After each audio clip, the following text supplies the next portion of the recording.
বন্ধুরা, এসে গেছি ইতিহাস বিদ্যার্থী টিউটোরিয়াল চ্যানেলে। আজ আমি মধ্যবিত্ত শ্রেণীর উদ্ভব, ব্রিটিশ শাসনকালে যে মধ্যবিত্ত শ্রেণীর উদ্ভব হয়েছিল তাই নিয়ে আলোচনা করব।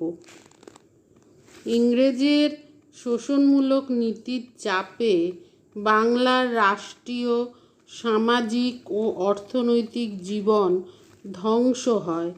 সেই ভস্মশয্যা থেকে বাংলা তথা ভারতের নবীন সমাজ ব্যবস্থা ও অর্থনীতির উদ্ভব হয়। এই নবীন সমাজ ব্যবস্থার মুখপাত্র ছিল মধ্যবিত্ত শ্রেণী। ইউরোপে বুর্জোয়া বলতে যা বোঝায় ভারতীয় মধ্যবিত্ত শ্রেণী ঠিক তা ছিল না। ইউরোপে বুর্জোয়া বা মধ্যবিত্ত বলতে শিল্পপতি ও ধনী ব্যবসায়ীকে বোঝায়। বাংলায় যে নতুন মধ্যবিত্ত শ্রেণীর উদ্ভব হয়েছিল, এদের মধ্যে কিছু সংখ্যক ধনী ব্যবসায়ী থাকলেও এরা ছিল প্রধানত চাকুরিজীবী, আইনজীবী, শিক্ষক, চিকিৎসক, বুদ্ধিজীবী ও শিক্ষিত জমিদার শ্রেণীর। ইংরেজ শাসন প্রতিষ্ঠার ফলে এক শ্রেণীর বাঙালি ইংরেজ ব্যবসায়ীদের সংস্পর্শে এসে পাশ্চাত্য ভাবধারায় প্রভাবিত হয়। এরা ইংরেজ ব্যবসায়ীদের হৌস বা ব্যবসায়ের আড়তে দেয়ান, বেনিয়ান, মুৎসুদ্দির কাজ করত। এরা অনেক সময় নবাগত ইংরেজ কর্মচারীকে ব্যবসার জন্য মূলধন জোগাত ও তাদের ব্যবসায় দেখাশোনা করত। ইংরেজদের সঙ্গে দৈনন্দিন যোগাযোগের ফলে এরা কাজ চলা ইংরেজি ভাষা শিখে এবং পাশ্চাত্য ভাবধারায় প্রভাবিত হয়। এদের মধ্যে কেউ কেউ দালালি ও সুদে টাকা খাটিয়ে প্রচুর অর্থ লাভ করে। উদাহরণস্বরূপ মতিলাল শীল, রামদুলাল সরকারের নাম করা যায়। এছাড়া কোম্পানির মাঝারি ও ছোট চাকুরিতে বহু সংখ্যক বাঙালি কর্মচারী কাজ করত। এদের মধ্যে ইংরেজি জানা অনেক লোক ছিল। বাংলায় জমিদার শ্রেণীর মধ্যে অনেকে কলকাতায় স্থায়ী বসবাস করত। এদের মধ্যে অনেকে ইংরেজি শিক্ষা লাভ করেছিল। এই সকল শ্রেণীর লোকেরা ছিল ধনী ও মধ্যবিত্ত শ্রেণীর লোক।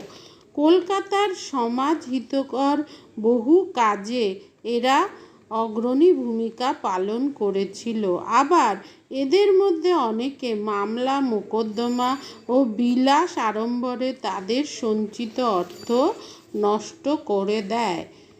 ইংরেজি শিক্ষা বিস্তার ও কলকাতা বিশ্ববিদ্যালয় স্থাপনের ফলে বহু লোক ইংরেজি শিখে উকিল, ডাক্তার, চাকুরিয়া, সাংবাদিক ও শিক্ষকের পেশা নেয়। ইংরেজি শিক্ষিত এই সকল পেশার লোকেরা ছিল প্রকৃত মধ্যবিত্ত শ্রেণীর। এরা ছিল প্রধানত চাকুরিজীবী বা পেশানির্ভর মধ্যবিত্ত শ্রেণী। এদের সকলেই বিত্তবান ছিল এমন নয়, কিন্তু এই শ্রেণীর লোকের সংখ্যা ছিল কলকাতায় বেশি। এরা ইংল্যান্ডের ইতিহাস পড়ে ইংল্যান্ডের গণতন্ত্রের প্রতি শ্রদ্ধাশীল হয়। ইংরেজ জাতি কিভাবে স্বৈরশাসনের বিরুদ্ধে পার্লামেন্টের অধিকার স্থাপন করে, এই ইতিহাস এদের প্রেরণা দেয়। এর ফলে এরা ভারতবাসীর অনুরূপ অধিকার সম্পর্কে চেতনা লাভ করে। এই নতুন মধ্যবিত্ত শ্রেণীর আত্মমর্যাদাবোধ প্রখর ছিল। এরা ইউরোপের ইতিহাস, ইংরেজি সাহিত্য, বিজ্ঞান পড়ে আত্মবিশ্বাসে বলীয়ান হয়। এরা বাংলা তথা ভারতের জাতীয়তাবাদের প্রসারে অগ্রণী হয়। এদের চলতি কথায় ভদ্রলোক বলা হতো।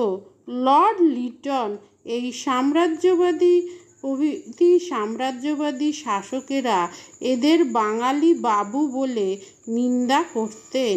এই ভদ্রলোক শ্রেণী ছিলেন নবজাতীয়তাবাদের মেরুদণ্ড। মধ্যবিত্ত শ্রেণীর মধ্যে আমরা কয়েকটি বৈশিষ্ট্য লক্ষ্য করতে পারি। সেগুলো ছিল, প্রথমত, এরা সকলেই ছিল শহরবাসী ও নাগরিক জীবনে অভ্যস্ত। কলকাতা শহর ছিল মধ্যবিত্ত শ্রেণীর পীঠস্থান। এই শহরে বাস করে মধ্যবিত্তগণ বিভিন্ন চাকুরি ও কাজ করে জীবিকা অর্জন করত। মধ্যবিত্তদের সঙ্গে গ্রামের শ্রমিক, কৃষক বা গ্রামীণ অভিজাত শ্রেণীর বিশেষ যোগাযোগ ছিল না। মধ্যবিত্ত শ্রেণীর ধ্যান ধারণা, জীবনযাত্রা ও মূল্যবোধ অন্যান্য শ্রেণী অপেক্ষা আলাদা ছিল। দ্বিতীয়ত, মধ্যবিত্ত শ্রেণীর প্রধান বৈশিষ্ট্য ছিল ইংরেজি শিক্ষার প্রতি আগ্রহ। এরা পাশ্চাত্য শিক্ষায় শিক্ষিত হয়ে পাশ্চাত্যের উদারতন্ত্র ও স্বায়ত্তশাসনের আদর্শ লাভ করে। তৃতীয়ত, মধ্যবিত্ত শ্রেণী গ্রামীণ সমাজ হতে আলাদা হয়ে কলকাতা কেন্দ্রিক জীবনে অভ্যস্ত হওয়ায় তাদের মনোভাব অনেক পরিমাণে উদার ও প্রগতিশীল হয়। চতুর্থত, গ্রামীণ পরিবার কেন্দ্রিক জীবনের স্থলে ব্যক্তিকেন্দ্রিক জীবনধারা গঠনে এরা অভ্যস্ত হয়।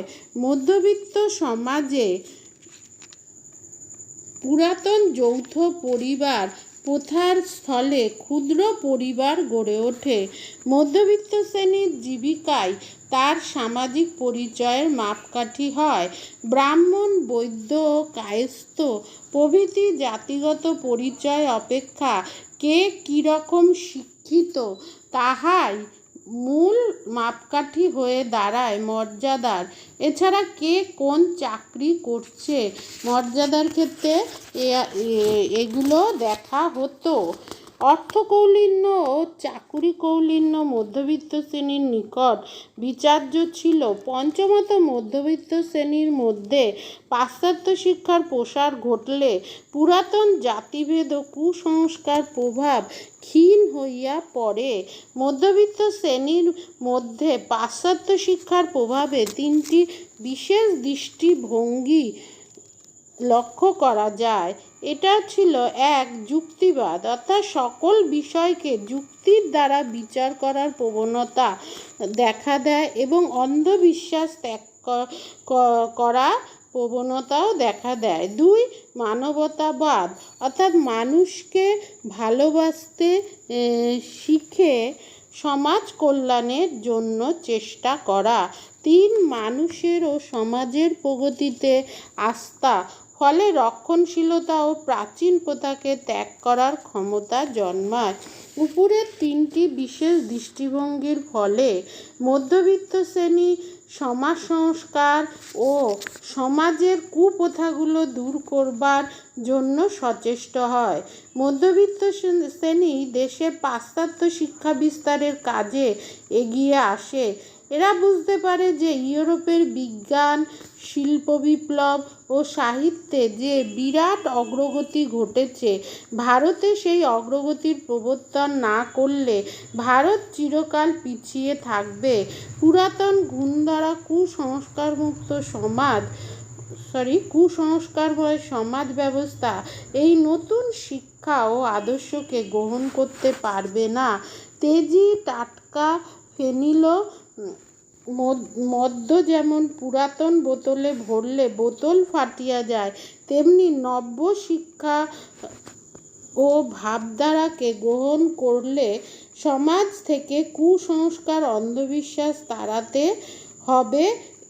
মধ্যবিত্তগণ এজন্য ভারতীয় সমাজে আধুনিকতার হাওয়া ঢুকিয়ে দেয়। বাংলাদেশের এই অগ্রগতি প্রথম আরম্ভ হয়, পরে তা ভারতের নানা জায়গায় ছড়িয়ে পড়ে। এই শিক্ষিত মধ্যবিত্ত শ্রেণী ছিল ভারতীয় সভ্যতার যা কিছু শ্রেষ্ঠ তার সঙ্গে পাশ্চাত্য সভ্যতার যা শ্রেষ্ঠ তার সমন্বয়ে বিশ্বাসী। ভারতবাসীকে তারা নিজের সভ্যতার প্রতি শ্রদ্ধা রেখে পাশ্চাত্যের জ্ঞান বিজ্ঞান করতে অনুপ্রেরণা দেয়। তবে ভারতবাসীর শাসক ইংরেজ জাতির সমকক্ষতা লাভ করবে বলে এরা বলে। অধ্যাপক সুশোভন সরকার প্রভৃতি পণ্ডিতের মতে মধ্যবিত্ত শ্রেণীর মধ্যে প্রাচ্য ও পাশ্চাত্যের সমন্বয় নীতির ফল ভালো হয়নি। ইউরোপের আধুনিকতাকে তারা পুরোপুরি নিতে পারেনি, কারণ ভারতীয় প্রথার সঙ্গে সমন্বয় করার চেষ্টায় তারা ইউরোপের বহু জিনিস বর্জন করতে বাধ্য হয়। প্যাসিভাল স্পিয়ারের মতে এই মধ্যবিত্ত শ্রেণী লোকেরা কর্মস্থলে ইউরোপীয় পোশাক পরত, বাড়িতে ধুতি পরত, কর্মস্থলে সকল মানুষের সমান অধিকার প্রচার করত, গৃহে জাতিভেদ প্রথা মানিয়া চলত। মধ্যবিত্ত শ্রেণীর এই দ্বৈত সত্তা বিশেষভাবে দেখা যায়। অপরদিকে কোনো পণ্ডিত বলেন যে পাশ্চাত্যের অন্ধ অনুকরণ না করে প্রাচ্য পাশ্চাত্যের সমন্বয় দ্বারা মধ্যবিত্ত শ্রেণী প্রকৃত বিবেচনার পরিচয় দেয়।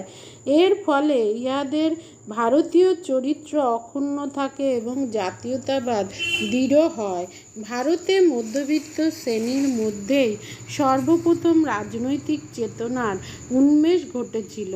ইংরেজি শিক্ষিত মধ্যবিত্ত শ্রেণী বুঝতে পারে যে ইংরেজ মুখে উদারতার কথা বললেও উচ্চ সরকারি পদে কখনো শিক্ষিত ভারতীয়গণকে নিয়োগ করবে না। সরকারি চাকরির সিংহভাগ শ্বেতাঙ্গদের জন্যই বরাদ্দ থাকবে। ভারতীয়রা আইনসভায় প্রবেশের অধিকার পাবে না। এক কথায় বলা যায় যে ইংরেজ ঔপনিবেশিক ও সাম্রাজ্যবাদী শোষণ অব্যাহত রাখাই ইংরেজের লক্ষ্য ছিল। মধ্যবিত্তগণ ইংরেজ সরকারের শোষণ নীতির চেহারা দেখে নৈরাশ্য বোধ করে। বেনথাম, মিল, বার্ক ও কান্টের দর্শন এবং ফরাসি বিপ্লবের ইতিহাস পড়ে তাদের মনে আত্মবিশ্বাস ও অধিকার বোধ জাগে। ফলে মধ্যবিত্ত শ্রেণী ইংরেজ শাসনের সমালোচনা আরম্ভ করে। তারা সরকারি চাকরিতে অধিক সংখ্যক ভারতীয় নিয়োগ, অর্থনৈতিক শোষণের অবসানের দাবি জানায়। ক্রমে তারা রাজনৈতিক সমিতি গড়ে ইংরেজের বিভিন্ন নীতির সমালোচনা আরম্ভ করে। এইভাবে স্বাধীনতা আন্দোলনের সূচনা হয়। মধ্যবিত্ত আইনজীবীরা এই সমিতি স্থাপনে মুখ্য ভূমিকা নেয়। যেহেতু আইনজীবীরা স্বাধীনভাবে জীবিকা অর্জন করত, সেহেতু তাদের পক্ষে প্রতিবাদ জ্ঞাপন সহজ ছিল। ডক্টর অনিল শীল এজন্য মধ্যবিত্ত শ্রেণীর আন্দোলনকে উকিল রাজ বলেছেন। কোনো কোনো ঐতিহাসিক মনে করেন যে ভারতের স্বাধীনতা আন্দোলন আসলে ইংরেজ ও ভারতীয় মধ্যবিত্তগণের সংঘাতের ফল। ভারতের স্বাধীনতা আন্দোলনের গোড়ার দিকে মধ্যবিত্তরাই প্রধান ভূমিকা নেয়। ইংরেজ শাসনে পুরাতন গ্রামীণ কুটির শিল্প ও কৃষি নির্ভর অর্থনীতির ভাঙনের ফলেই মধ্যবিত্ত শ্রেণীর উদ্ভব হয়। এজন্য মার্কস ইংরেজ শাসনকে ইতিহাসের অজ্ঞ হাতিয়ার বা আনকনসাস টুল অফ বলেছেন। আজ আসি, দেখা হচ্ছে পরবর্তী ভিডিওতে। চ্যানেলটা অবশ্যই সাবস্ক্রাইব করো।